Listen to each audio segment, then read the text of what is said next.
My name is Malija Janjua. I'm the Director of Client Services here at Women Aware. I've been at Women Aware for a decade. Actually, in March, it was 10 years that I started at Women Aware. And I started at Women Aware as a hotline worker. So I was answering our 24-hour hotline. I was working as a caseworker in the shelter program. So I would be happy to just share our services and what we do for our community, and I can explain that a little bit further. But I want to introduce Sue, who is our development director. Sue, take it over. So I have only been with Women Aware for the past 7.5 months. I actually came into this, and the domestic violence services world is brand new to me. Prior to this, I was director of development for a Catholic high school in New Jersey. So it has been an education for me every day to work with Malija and the rest of our team to learn about what domestic violence is, the different ways it looks. And their role is to help raise funds so that services can continue at the level that they need to, as well as to do some of the communications and public relations to educate the community that Women Aware is here, is available for people, and to enlist additional support in that way, from people who want to get behind the organization with an investment or donation. I have two questions. Is Women Aware a stateside thing, or is it a national organization? And two, what are the services that you guys are offering there? So Women Aware is the local domestic violence agency for Middlesex County in New Jersey. Okay. So the way that New Jersey is set up, and every state is set up slightly differently, but the way that New Jersey is set up is we all in the 21 counties, there are domestic violence providers in each county. Okay. So we all operate under the New Jersey Coalition to End Domestic Violence and provide, to ensure best practices when working with victims of domestic violence. So we are the designated domestic violence program for the Middlesex County area. But I will share our statewide number, as well as I will share the national domestic violence hotline number, because I know that this is, you all are in LA. But the services that we provide all of our services are free and confidential. So our clients do not have to go through insurance or go through payment for our services. They're all free. Okay? Wow. We are a private nonprofit. We have our 24-hour hotline that we provide information and referrals 24 hours a day, 7 days a week. There's always a live person on our hotline to speak with the person at the other end of the line. Our hotline, I'll share our hotline phone number. It's 732-249-4504, and the toll-free number is 833-249-4504. In addition to our 24-hour hotline, we have a Safe House program. Our Safe House is in a confidential location within Middlesex County where we provide emergency housing for survivors of domestic violence and their children. Wow. So our Safe House, I don't like to use the word shelter because it scares people. Our Safe House is more of a home-like environment where survivors of domestic violence can come and they would be assigned a caseworker who would work with them on their goals. Because about 98% of victims of domestic violence who are living with their abusers experience some type of financial abuse. So many of our clients are starting over from scratch. So we are here to provide them with support.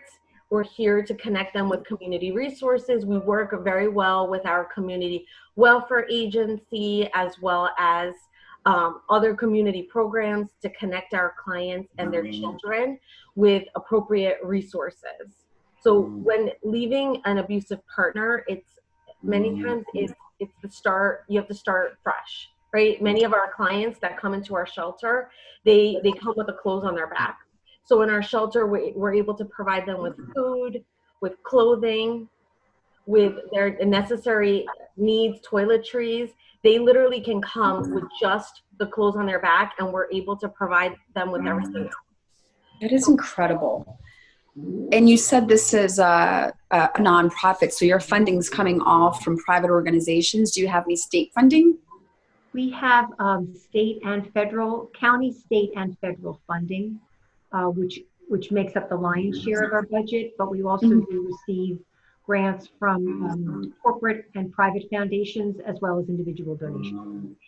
That's excellent. So I guess, Julie, we had some questions about some of the setbacks that maybe some of the women in your organization may encounter, which is, I think, the conversation at hand is, what are the things that are keeping people in abusive relationships? What do you guys see kind of over and over again? And Julie, what do you want to add to that? Because you had some really good questions in your email last night. Yeah, well, why don't we start with that, and then I'll go more specific on what's going on right now with the social distancing and home isolation and how the rates of domestic violence are increasing. Well, that's a $1 million question, right? Everyone asks that question. Why does a victim stay in an abusive relationship? To me, that's the question is really, why is a perpetrator abusing their partners, right? So domestic violence is a pattern of coercive control. So when one person has power and control over another person, domestic violence is not something that discriminates. It can happen to anyone. And everything that discriminates in this world, domestic violence is not one of them. We in Middlesex County, we have one of the most diverse counties in the state of New Jersey, and we service survivors from all walks of life, from different socioeconomic classes, speaking all different languages. So domestic violence is not something that just happens to a particular person or a particular group. It's across state boundaries, it's happening all around the world. And so it's, many things. A victim will stay in an abusive relationship for many reasons, right? So it's about power and control. Many times when there's physical violence, people think, well, domestic violence is physical violence, but that's not the case. Domestic violence can be verbal, emotional, psychological abuse, gaslighting, putting someone down, using the children. Many of our clients that we've worked with have said that they stay in relationships because of their children, because they're there as a buffer to protect their children. They don't want to leave in a state and in a country that is very difficult to get full custody of their children. They're going to have to share their children the custody with the perpetrator. So many victims are afraid. They're also beaten down by the emotional abuse. So if someone that's supposed to love you and support you is putting you down, that does take a toll on your self-esteem. Yeah. There's a lot of intimidation. So for instance, if I've had hotline callers or clients share with us that the person they might not have physically hurt them at the time, but they were very intimidating. So destroying their property, punching holes in the walls, hurting family pets, threatening to hurt them or threatening to hurt their children. If they're accessing services, that's the most dangerous time. So that's why for us in our hotline, I actually did a podcast this morning with Sue about this topic, but during this time, it's very difficult, with the isolation. Victims of domestic violence experience isolation in their relationships. Some victims are, isolated from their support system. So I've had clients that will say, I had a huge support system before I got into this relationship. And then slowly, I didn't have that anymore. I didn't feel comfortable reaching out and speaking with my family members. I was ashamed. Victims take a lot of shame and guilt for the abuse. Their abusers blame them. If they didn't do A, B, and C, that means that, that's the reason why they were abused, even though that's not the case. Abusers are not great at taking accountability for their actions. So at your organization, you're also, I'm guessing by hearing everything that you're saying, that not only are you offering resources, like you said, clothes and stuff of that nature, but you guys are also offering psychological help and advice in that capacity. Do you guys do that? Or do you guys have in-house people that handle like the... So in addition to our case management and our Safe House program, we have other services. We have our legal advocacy department. Our legal advocates are not attorneys, but I will say they're fierce advocates, and you want them to be on your side, right? They're advocating. So they are in the family courts Monday through Friday, working with survivors, assisting them with obtaining restraining orders, assisting them with prepping them for restraining order hearings, providing them with information on filing for child support, custody, and visitation, as well as providing them with referrals to speak with pro bono attorneys that we partner with. So we have a great relationship with our Central Jersey Legal Services, as well as Partners for Women in Justice. So we work very closely with attorneys that can consult on cases with our clients. In addition to that, we have a program, and it's called PALS, and it stands for Peace, a Learned Solution. So like violence could be taught, so can peace. So our PALS program is for children between the ages of 3 and 12 who have witnessed or been affected by domestic violence.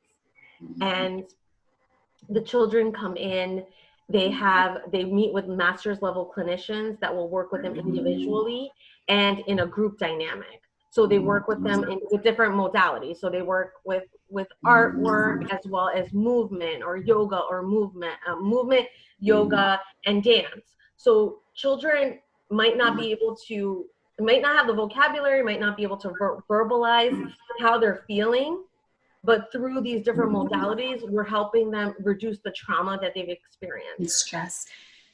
I have a question. Yes. Since we've had, home isolation, what are you rates going up? You kind of hear in the news that the rate of domestic violence is skyrocketing right now. Is that in your experience? So I will say when the order, it's been a couple of weeks that we've had stay-at-home order, and I think about our clients that we work with. Hi.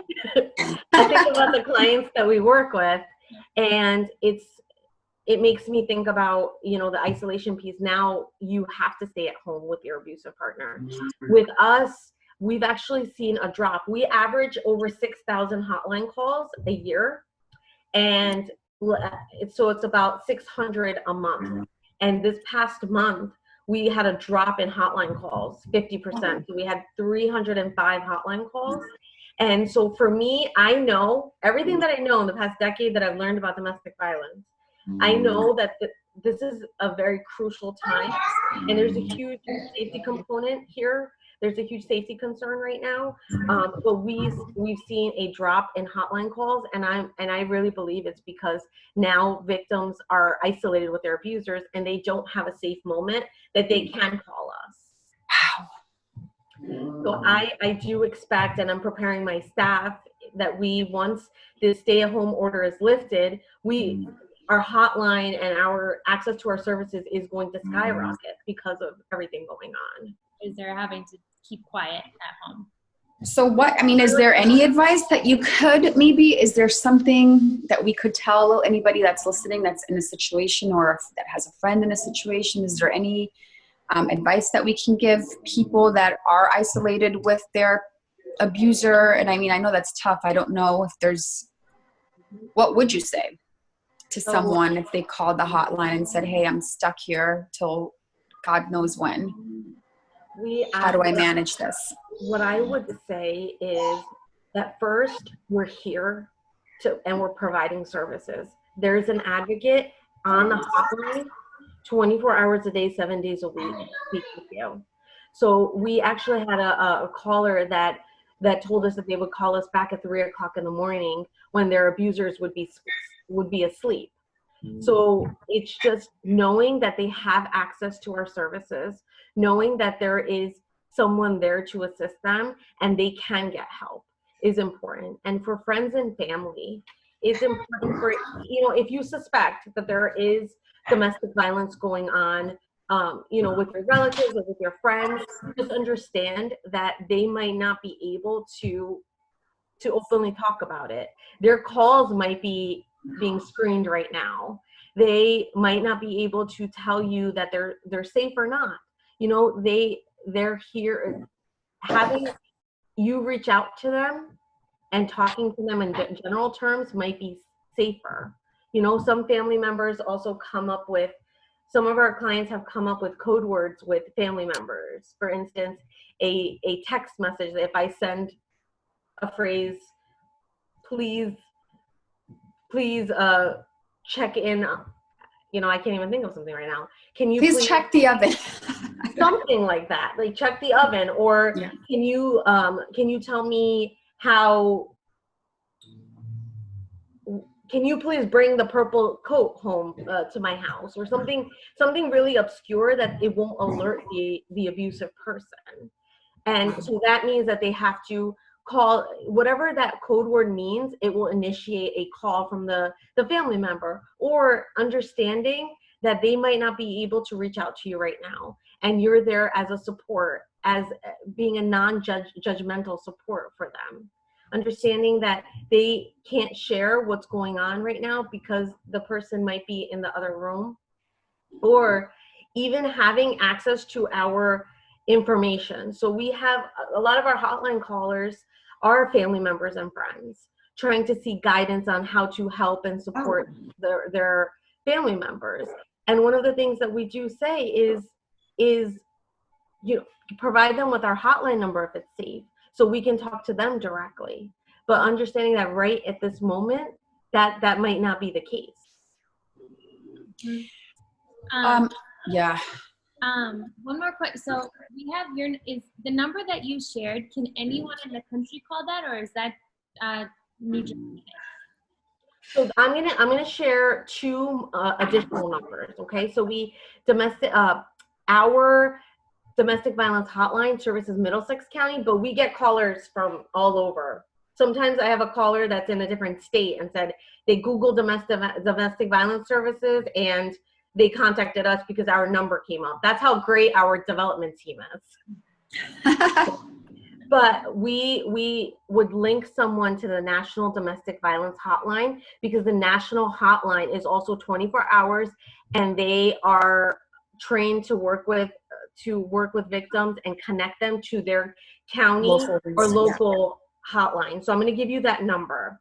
It's 1-800-799-7233. That's 1-800-799-7233. The New Jersey statewide hotline is 1-800-572-7233.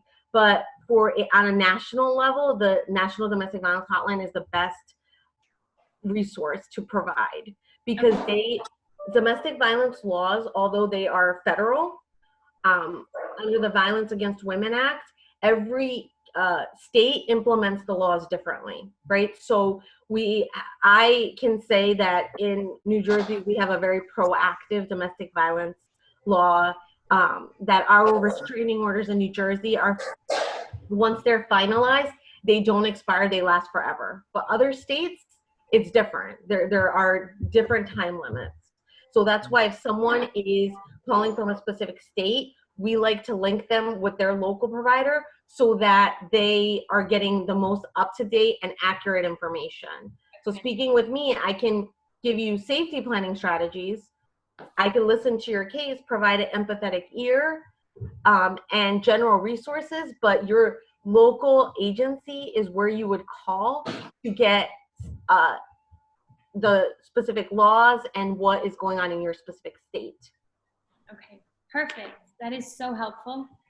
So helpful. I never even thought about the code word thing. That is so important to have that set up within your family construct if you're going through this. How are you feeling over there, Missy? Susan. Yeah. I'm good. Yeah, we have really tried over the last 4 weeks to amplify, the information that we're getting out there, trying to use any means possible. Our website is our website. We've stepped up our efforts on Instagram. We've got Facebook and Twitter. Oh, good. We started talking about this podcast idea, so Malija and I gave that a go this morning. We've issued a statement, through our media connections in New Jersey, and that has generated some interest in some interviews. Malija did a radio interview last week, so we're just trying to, anything that people might be listening to or that family members and friends might be hearing, we're just trying to get in their ear so that people know that they're not alone. Yeah. And there are resources, and there is somebody at the other end of that phone that cares. I think that's the one thing that cares and that actually will be there to. Can I just ask you a question? This doesn't have to be anything, but the cases that you have, what is the average time that it takes to walk somebody through the beginning of the process to them either moving out or starting their life over again? Is there like an estimate? Is there a time frame that you guys see that kind of comes up? Or is it a year? Is it 2 years? Do some people? We have that's why our case management is an important component in the services that we provide, because when a client enters our shelter program, we start working on them actively on their case. And we obviously, our main concern is the safety. So what we do is our typical stay at our shelter is 30 to 60 days. Okay. Oh, okay. And in that time frame, because for instance, a restraining order, you can obtain a restraining order, and then you would go to court after 7 to 10 days for the final restraining order hearing. Now, many things can happen. It could be extended. There are many things that could happen at that time, but many times our clients, when they come in, it's really determined on their specific case and what their needs are. We've had clients that stayed with us far past the 60 days, but then we have people that come in, and because they're connected to services immediately, and they're working with our legal advocates, they're working with the County Board of Social Services, or they're working with other financial assistance programs, they're able to get what they need within that time frame. And they are continuing to access our services after they exit our shelter. So right. We have our non-residential services. We have support groups for adults, which is a psychoeducational group where we go over various topics related to domestic violence. Because as we talked about, domestic violence is very isolating. And many people may think that this is only happening to me. How could this be happening to other people? But when we have a group dynamic where there are other survivors that have had similar experiences, that in itself is empowering. So we're working with our clients in an empowerment model and using a strengths-based approach. So we are working with their strengths, validating them, and our advocates are just amazing. Within a community that understands them and have been there. That's really, really awesome. Yeah. I feel like I'm out of questions right now. Julie, do you have anything else? No, I just feel like this is so incredibly helpful, and that people, this topic keeps, coming up right now. And I think our hearts are so out there for everyone that is stuck at home with their abusers. And this answered so many questions, and it'll help us get out this information even sooner to so many people who need it right now. So thank you for doing the work that you guys do, ladies. It's impactful, and it's inspiring and profound. So it's so impactful. Yeah. Thank you for reaching out to us.